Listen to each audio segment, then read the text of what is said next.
Hello friends, welcome to my YouTube channel. आज हम बनाने वाले हैं टी टाइम केक, वो भी एग के साथ। आप इस रेसिपी को एक बार ज़रूर ट्राई कीजिएगा।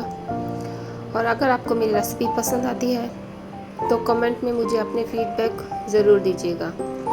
ये रेसिपी ऐसी है कि अगर आप एक बार इसको बनाएंगे तो मेरी गारंटी है कि आपकी फैमिली को, आपके बच्चों को ये रेसिपी डेफिनेटली पसंद आने वाली है।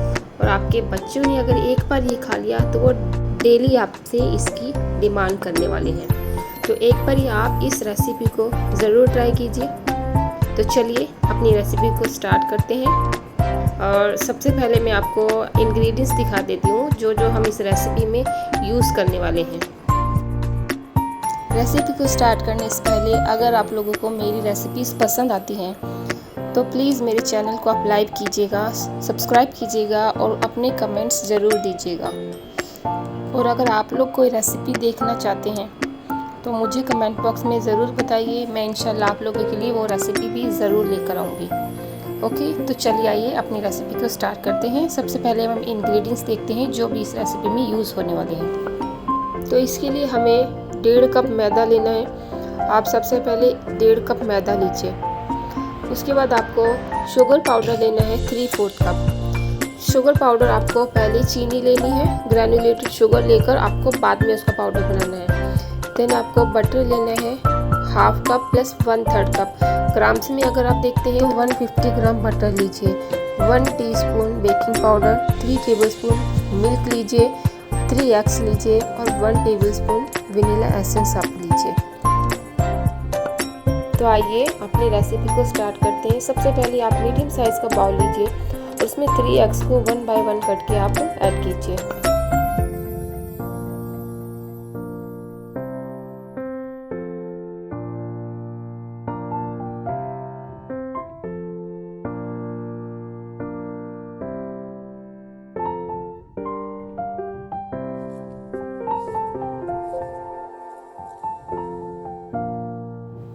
एग्स ऐड करने के बाद आप इसमें 3 टेबलस्पून मिल्क ऐड कीजिए। उसके बाद आपको इसमें वनीला एसेंस 1 टेबलस्पून ऐड करना है। तीनों चीज़ें ऐड करने के बाद आप इसको 1 मिनट के लिए बीटर से मिक्स कीजिए अच्छे से और इसको साइड में रख दीजिए। अब आप एक लार्ज बाउल लीजिए, उसके अंदर आप बटर और शुगर पाउडर को ऐड कीजिए और इनको पहले आप स्पैचुला से अच्छे से मिक्स कीजिए, क्योंकि डायरेक्ट बीटर आप इसमें चलाएंगे तो आपका चीनी का जो पाउडर है वो सारा उठकर बाहर आएगा। इसलिए पहले आप स्पैचुला से अच्छे से मिक्स कीजिए। देन आपको बीटर से इसको मिक्स करना है। आप इसको तब तक मिक्स करेंगे जब तक कि बटर का कलर चेंज ना हो जाए और बटर आपका लाइट और फ्लफी ना हो जाए, तब तक आप इसको बीट कीजिए। इसे बीट कर लेने के बाद आपको जो एग वाला मिक्सचर है उसको 3 पार्ट्स में ऐड करना है, धीरे धीरे करके। एक साथ आपको ऐड नहीं करना है। पहले आप थोड़ा ऐड कीजिए, उसे 2 से 3 मिनट आप बीट कीजिए। देन आप सेकंड बैच ऐड कीजिए, फिर 2 से 3 मिनट बीट कीजिए। फिर लास्ट में जितना मिक्सचर बचता है आप सारा ऐड करके आप इसको अच्छे से बीट कीजिए 4 से 5 मिनट।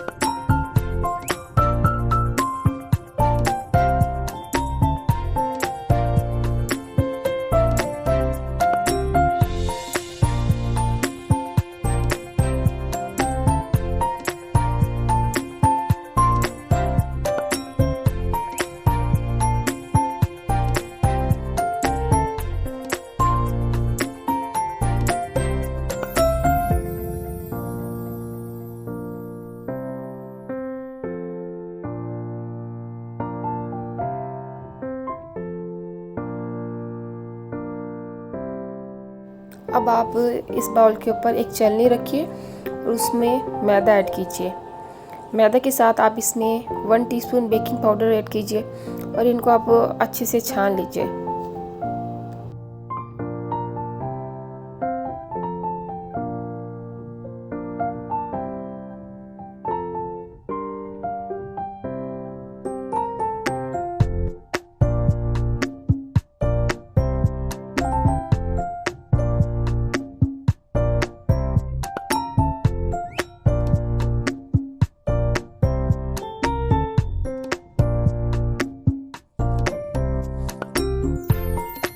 छानने के बाद आप इसे पहले स्पैचुला से मिक्स कीजिए, बिकॉज़ अगेन अगर आप इसमें डायरेक्ट बीटर चलाएंगे तो आपका मैदा उठकर बाहर आएगा। इसलिए आप पहले इसे स्पैचुला से अच्छे से मिक्स कीजिए। देन आपको इसे बीटर से मिक्स करना है 3 से 4 मिनट, जब तक कि ये अच्छे से बीट ना हो जाए।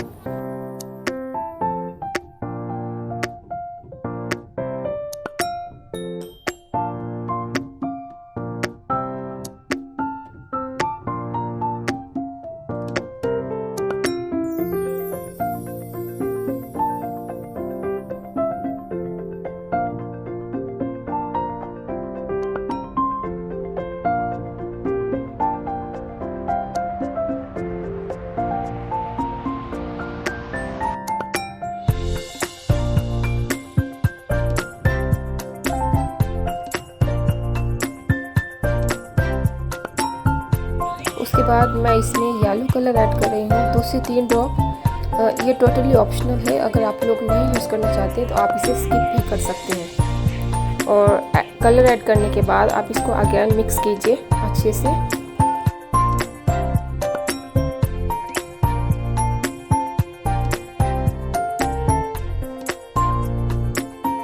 देन आपको एक मोल्ड लेना है, कोई भी मोल्ड आप ले सकते हैं। ब्रेड मोल्ड हो आपके पास या लोफ केक टिन मोल्ड आते हैं, कोई भी आपके पास मोल्ड हो आप ले सकते हैं। उसके बाद आप उसे ऑयल से या बटर से ग्रीस कीजिए, उसमें बटर पेपर लगाइए।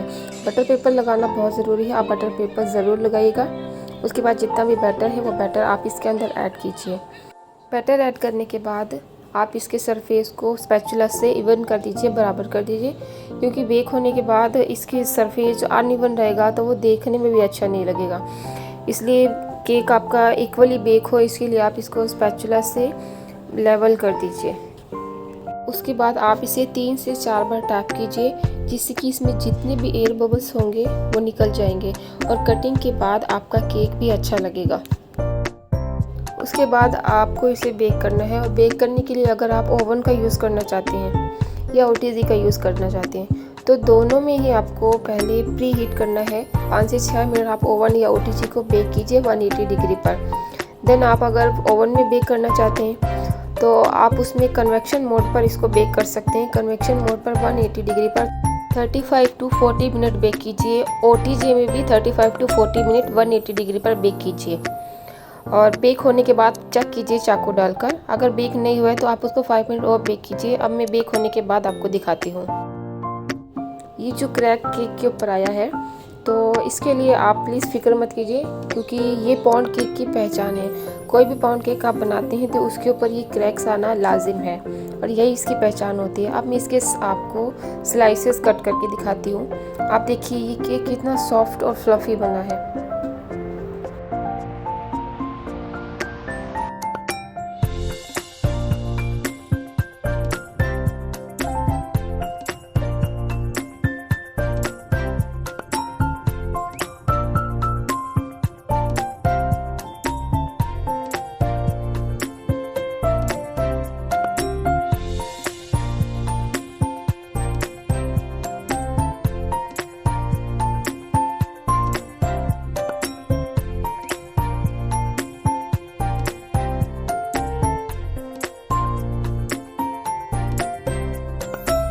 तो मैं आपको एक स्लाइस को प्रेस करके भी दिखाती हूँ। आप देखिए हमारा केक कितना सॉफ्ट और स्पॉन्जी बना है।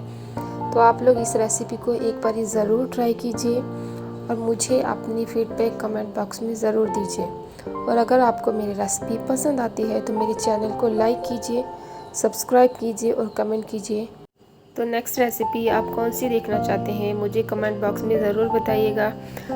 फिर मिलते हैं नेक्स्ट सैटरडे एक नई रेसिपी के साथ। तब तक के लिए अपना और अपनी फैमिली का ख्याल रखिए, केक बनाकर उनको खिलाइए, और नेक्स्ट सैटरडे मिलते हैं एक नई रेसिपी के साथ। अल्लाह हाफिज़।